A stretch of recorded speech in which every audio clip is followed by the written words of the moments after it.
the ramifications of which are still being felt around the world, and no doubt we will get into today. My name is Andrew Critchlow. I'm head of news at S&P Global Commodity Insights and Platts. We've been publishing news and pricing information on a whole range of energy markets for over 100 years. And I'm going to be talking about some of our latest news coverage today and putting some questions based on that to our panel of experts. And what a panel it is that we've got today. Joined by Neil McBurney, Associate Director of Control Risks, Ole Hansen, a fellow cyclist, may I mention, Head of Commodity Strategy at Saxo Bank, and last but definitely not least, my old friend from Fujairah and the UAE, my old home, in fact, Bora Barrowman, Managing Partner, Hormuz Straits Partnerships. Now let's get into it. A headline that I saw this morning in Oilgram News really caught my attention around the BRICS. They've signed a new energy pact. Of course, now the BRICS, if I'm reading the story, they're saying that they control something like 50% of global energy supply. And you've got countries in there like Brazil, Russia, India, China, Saudi Arabia. The UAE is even talking about it. I can't even remember whether they're in it or out of it. They're certainly interested in it. Um, um, so the BRICS seems to me to be one of these institutions, that potentially has, vast power to influence markets. Huge amounts of production are locked up with these BRICS countries. But also they control the buy side as well, because, China, India, the world's, two kind of bedrocks really of global demand at the moment. But then on the other side of the equation, you've got, President Trump, and he's no fan of BRICS, it seems. And I guess my question, and it's kind of profoundly geopolitical, so I'm going to come to control risks, Neem, first. Kind of what should we are the BRICS still relevant in a Trump world? Do they still have a significance as an organization, or is this pact that they're talking about, the energy ministers are talking about, is this just hot air? They are absolutely still relevant as an organization. BRICS now in the world that we live in today, because of the prospect of tariffs coming back into play in the next couple of weeks, is arguably even more relevant than it was just a couple of weeks ago. Now, there's some fundamental issues within the organization. Not all of the countries see eye to eye on every issue. I mean, in any organizational partnership, no one ever does. But there's a number of countries at which they have competing interests and competing priorities. And so we think that the BRICS, as an overall organization, its ability to shape the future is going to be constrained by these things. However, over the next kind of 18 months to 2 years, given the fracturing that's going to be taking place in global trade and in global cooperation in general, does it have an opportunity to provide an alternative pathway for investment financing and just kind of general cooperation? Yeah, absolutely. I mean, at this point, it has the potential to be a significant player, at least in the medium term. So, Bo, I'm going to come to you now on that point. So, significant player, but from the Trump perspective, possibly a rival, possibly an enemy. It's not necessarily clear. How does BRICS kind of fit into the Trumpian world of energy geopolitics in your view? Trump Oh, will have you to you on? Oh, there you go. I thought you were on mute for Trump one. will have to live with it.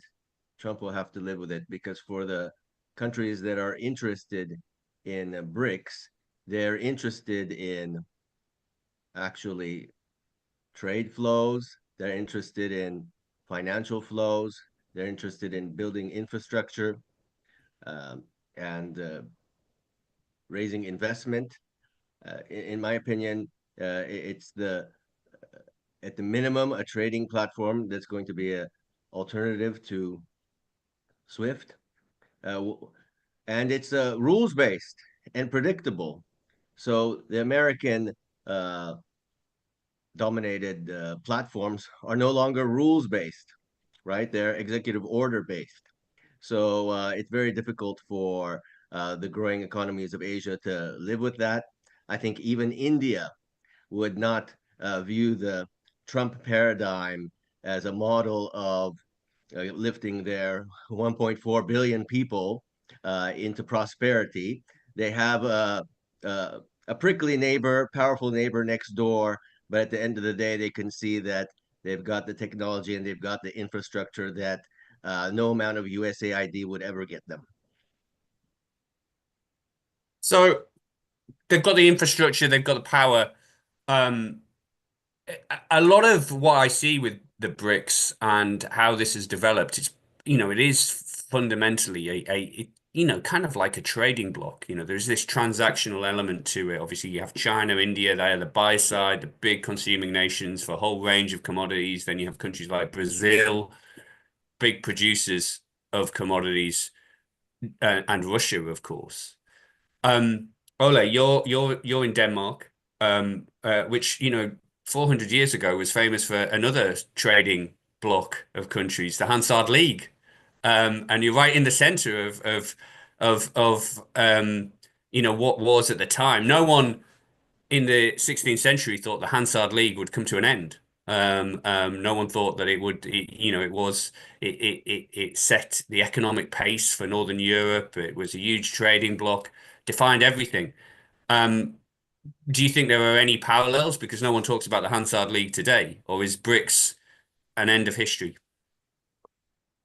Well, yeah, obviously though it was a very key center, a key hub back then until I think Napoleon and Lord Nelson got in the way, and we kind of divided our allegiances to Swedes to the English and Danes, unfortunately, to the French. But I think the BRIC is it's as you said, they do have they have both sides of the equation. They have the production, then they also have the demand.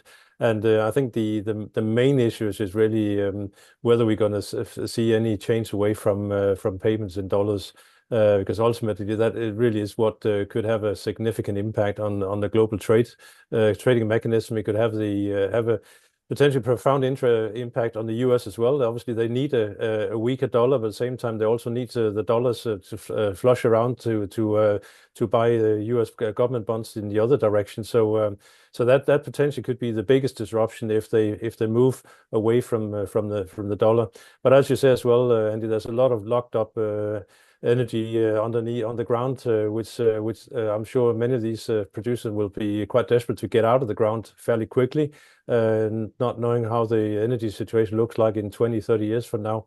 So on that one side, I think we could see energy price being relatively subdued in terms of prices. But the big one from the global perspective is really what happens to the dollar. And of course, we had a big sovereign downgrade the other day. Moody's downgraded the United States. I believe US debt costs spiked yesterday. I think they were at their highest since 2023. Of course, if you look at this in the context of the inflation story in the United States, which is actually key to the administration going into, midterms, got to press down on inflation. Everything brings us back to oil and the price of oil. And I guess the question here that I want to put to everyone is, we've talked a lot about the ceiling for oil. Will we ever go back to $100 a barrel? Is it higher than that? Would we ever test the peaks of $147 a barrel? I think the question is really, where's the floor? And where's the floor for a Trump administration? Do you think we're near there at the moment? We've got physical data Brent, hovering in the low 60s. The market seems a little bit directionless in some ways heading into summer. We're going to seasonally see some seasonal uptick, presumably coming out of the US summer driving season. But kind of where do you see the floor now? Both sort of near term and I would say medium term out into 2026, Ole. Well, I think first of all, as you said, you're absolutely right. We're on a major roller coaster to nowhere right now. We've been bashing around in the $10 range now for the past couple of months, really struggling to break out. I would say the inkling is probably towards the downside, simply because of the uncertainty related to the economic growth outlook, but also the additional supply that is hitting the market in the coming months. But I think the floor is probably going to be determined by the high cost producers when and if they start to roll over, and we're probably not quite there yet. Also, a lot of if you look at some of the US production, they are forward hedged, so these hedges need to roll out before they really start to feel the negative impact of this price weakness.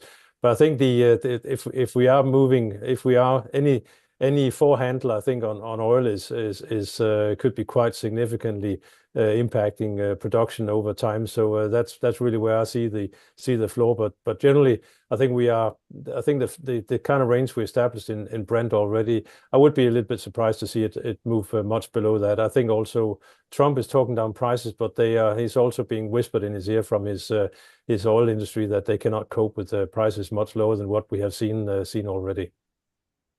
Bora, where do you see prices heading in terms of the floor? Do you think that we've touched kind of the bottom of the barrel at the moment, or do we have further lows to go, in the context of that need to press down on inflation in the US? Yeah, I see that the market is being pulled in different directions. Clearly, yes, Trump wants to pull down inflation, but he wants to bring down the Fed rate as well. Yes, he wants, I don't know what he wants, where he wants oil prices to go, but I sort of see on the demand side of the equation, something has shifted clearly in China, and that has to do with the electrification, the energy transition. I've seen some statistics online, which I have not validated or confirmed, that for the past few years, the Chinese oil demand seemed to have peaked, and that's not on the basis of stagnant growth or lower automobile sales, but these are electrified vehicles, so that's having an impact there, and they're investing massively into their grid to accommodate the additional demand and sort of getting in front of the innovation and technology curve, which again, the other BRICS countries would really like to be able to participate in. And again, there's all types of initiatives to put out technology out of China, invest in manufacturing plants in key trade partners. And again, BRICS underpins that multilateral, rules-based, trade and investment-based, and predictable platform that the Asian economies are looking for. On the Trump side of the equation, it's sort of, let's make a deal, and we don't know where we're going to come out at the end of the negotiation. So clearly, as a sustainable platform for governing international trade and investments, again, I think BRICS is the strong model. And where that's taking the price of oil, I really can't say with a strong conviction. So it's difficult to pin a number on the floor for the price of oil at the moment. But I think what we can do is we can talk about what the price that the main producers need to tick their economies over. So Neem, I'm going to come to you on this question. You're in the UAE at the moment, right in the center of this, major global oil producer and a major spender, gigantic sovereign wealth fund, major investor all around the world. It seems another day doesn't go by where we're not seeing another multi-billion-dollar domestic investment in the UAE announced, or another multi-billion-dollar investment overseas. Specifically, I saw recently in Africa where the UAE is making a big push. But all of this costs money. And that money primarily comes from oil sales. Fiscal break-evens. Have Gulf countries sort of forgotten about those? Forgotten about the need to balance the books? What are we missing here? Does $60 a barrel cut it? Because the IMF doesn't think so. We still like to focus an awful lot on the break-evens, but the world has changed, and the financial world in which the Gulf countries operate is a very, very different one to the one that all of us have been watching over the last 20 or so years. I mean, for myself, I actually think there's three price floors. The first is the one that the Gulf countries want. And I don't just mean Saudi Arabia in that. I do mean, the combination of Saudi, the UAE, and Kuwait.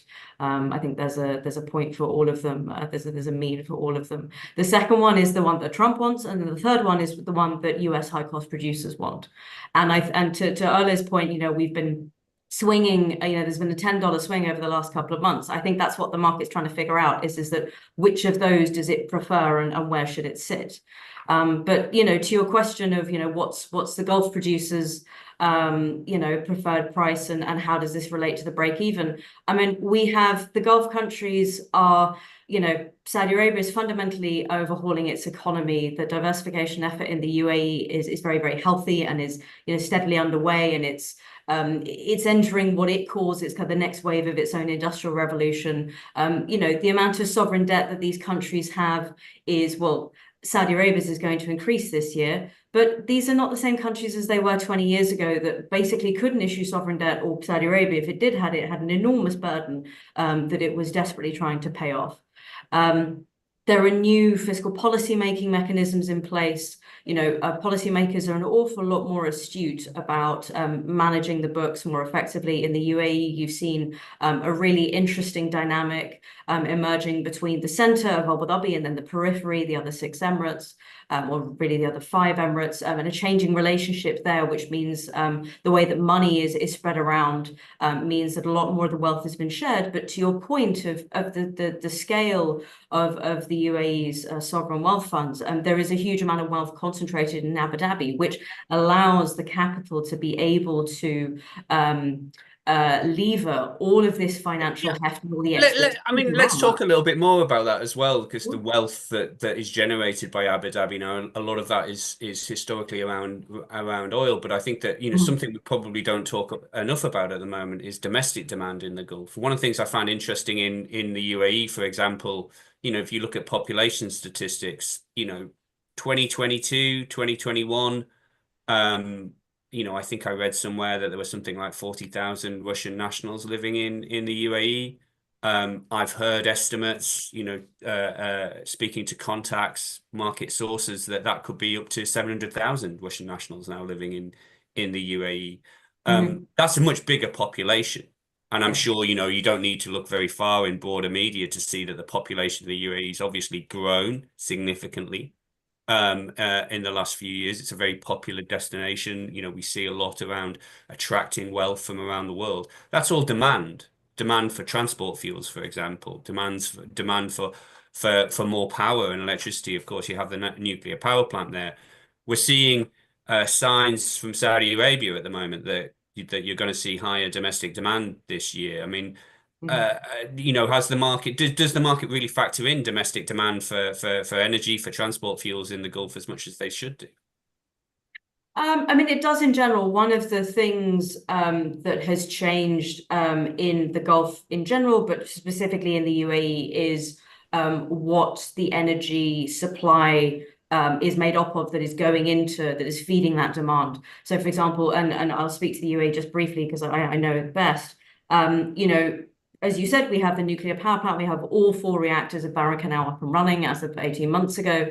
But the way that the government is investing in energy supply, it's trying to shift energy usage. So, for example, I now have gas piped into my home that I didn't have.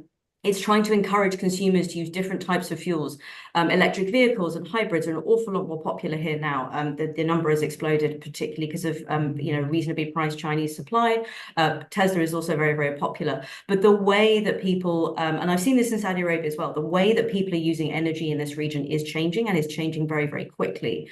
And I think that's also helping kind of manage some of those, what would otherwise be upwards pressures purely on crude demand. And it's not just the UAE, it's Saudi Arabia's population is growing as well, and Oman's has considerably as well since COVID. And that's a country in which we've seen an explosion of investment in hydrogen and other renewables. So the countries as a whole, the governments have a much more sophisticated approach to managing the supply and demand balance in countries that gives them an awful lot more flexibility ultimately, and it helps them manage costs. So, Bo, I'm going to come to you. You're a banker by trade. On that issue of your fiscal break-evens, where we are, does that balance the economies? Does it provide the spare capital that these sovereign wealth funds that power a lot of the region's influence outside the Middle East? Is where we are a level that can sustain that sort of investment?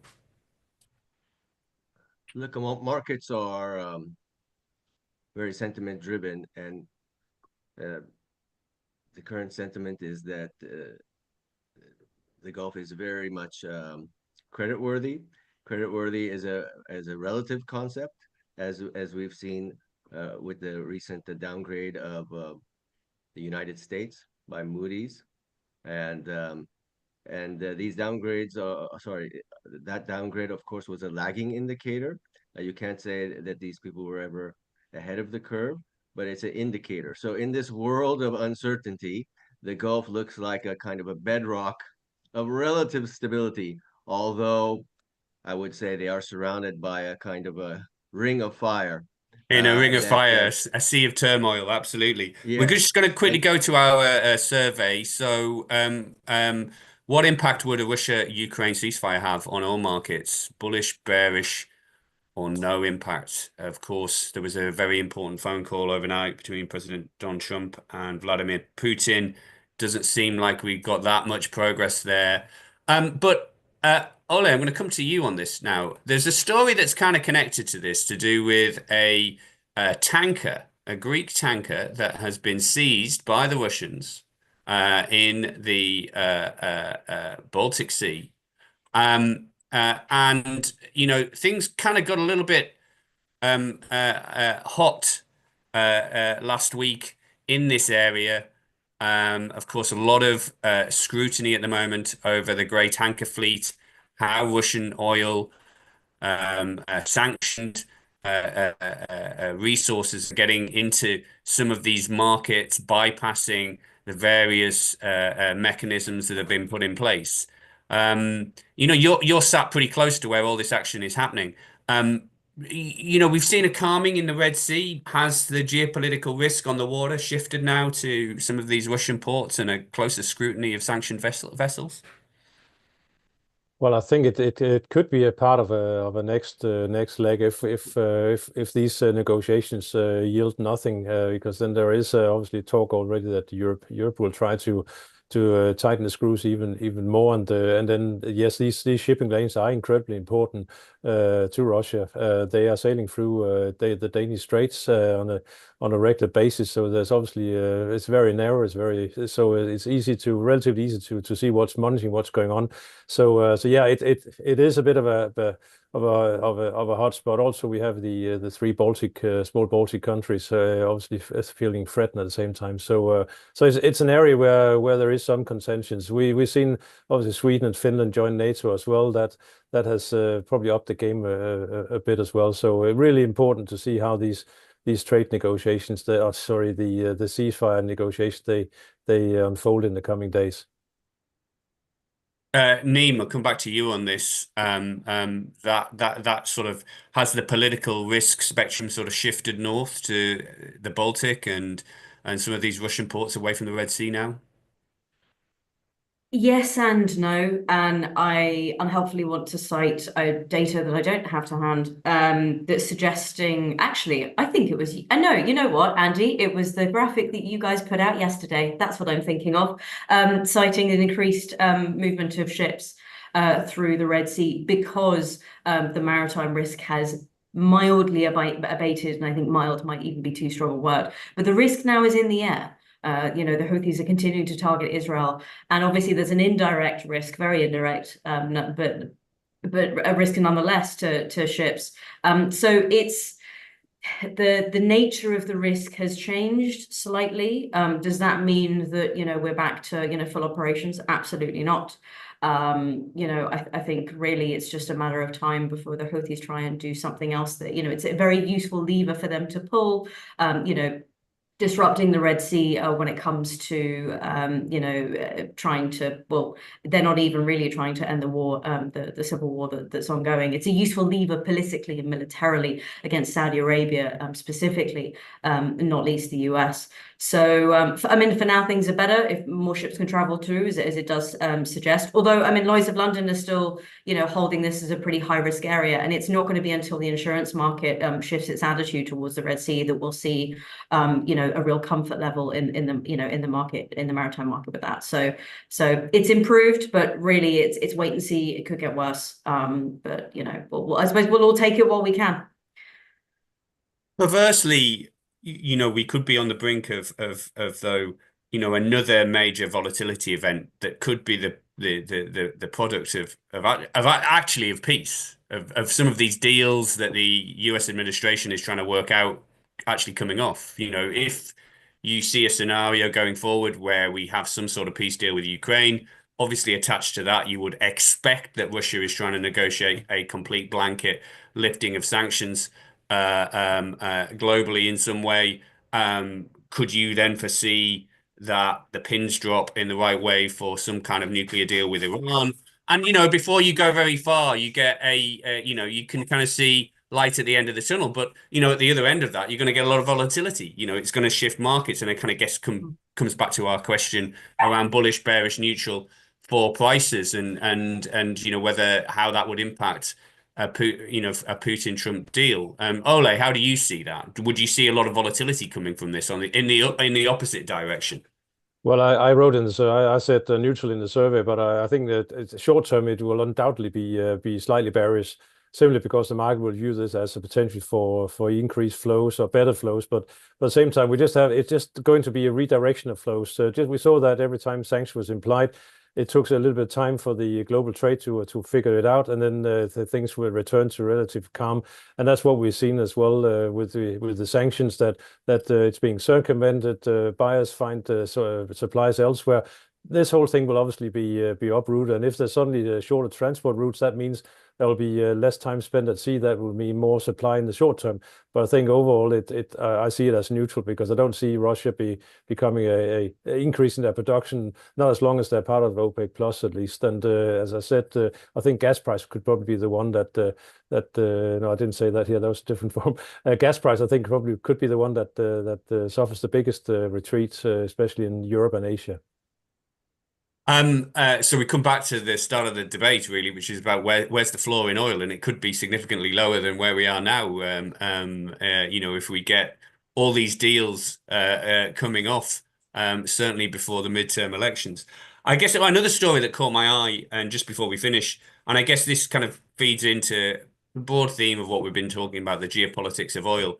The British government are looking to go back to a method that they used in the Second World War to keep these shores safe, and they established a home guard, which was essentially old men that they recruited to patrol the streets and keep Britain safe. And they're looking to do another home guard, this time to protect power plants and energy infrastructure from attacks, which allegedly we've seen in this country. And of course, the North Sea has been threatened by drones over the last few years. There's been a lot of concern about energy infrastructure. Has this, I guess, is it a positive that the subject of energy security, and in that meaning, I mean hard energy security, that it's been put firmly back on the radar? If all this calms down, is that going to go away and people are going to drop crazy plans to kind of create home guards and the rest of it? Or do you think that energy security in the hard physical sense is here to stay now for good? Neem? You know what? I don't think it is, because it's always one of the things that gets lower down on policymakers' priority lists, which is such a shame, because we are living in a world where, all our energy infrastructure is a lot more vulnerable. It should be higher up on the priority list. It will periodically become a hot topic, as it is right now in the UK, but it's ultimately going to be short-lived because of all the pressures that, that politicians face. It's not a sexy thing to spend money on, unfortunately, although it's so important. So for now, it's cool, but give it, I don't know, 18 months and 2 years, and it'll probably fall off the radar again. Yeah. Ole, in Copenhagen, do you think the government are going to sort of drop their paranoia about that in the wake of some of the things that have happened over the last 3 years? Or do you think that it's still going to be keeping the drawbridge pulled up? Well, I think when I look at my daily app here on my phone and see sometimes some days electricity prices are negative before I pay the tax on top, basically indicating that obviously we are very, very dependent on renewables, and we just saw what happened in Spain and Portugal recently. So yes, it's something that we need to be aware of. But at the same time, we had an astonishing turnaround last week. We're now once again back in favoring nuclear power, which we haven't had for 40 years. So hopefully we can change the energy mix over time. But most certainly it's something that we are I think acutely aware of and vulnerable to.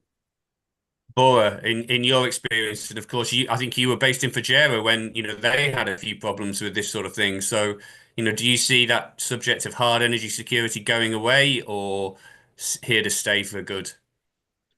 Look, we could kill two birds with one stone. The energy infrastructure needs to be modernized, electrified, uh, made fit for purpose for the 21st century for the renewable, sustainable economy. And we can embed security and physical hardening and a distributed architecture into this. That being said, listening to myself, I do see a shift away from reliance on fossil fuels, right? And because renewables are distributed, and what impact does that have for our local oil-based economy? I would say bearish, but it's all with an eye on security of supply. I think the electrification is a big part of that. So that's a great place to finish on. We've got the results of our poll. So if we get a Russia-Ukraine ceasefire, 30% say no impact, 60% say it's going to be bearish for oil markets, and 10% say it's going to be bullish. I think it's going to be bearish, I would have to say. It's a great point to finish our podcast today on. Thank you, guests. It's been a great conversation. And thank you all to the listeners out there. Hope you have a fantastic day and a fantastic rest of your week. And hopefully we'll speak again soon. Thanks very much. Bye-bye. Thank you, Andy. Bye-bye. Thanks, Thank you. Andrew.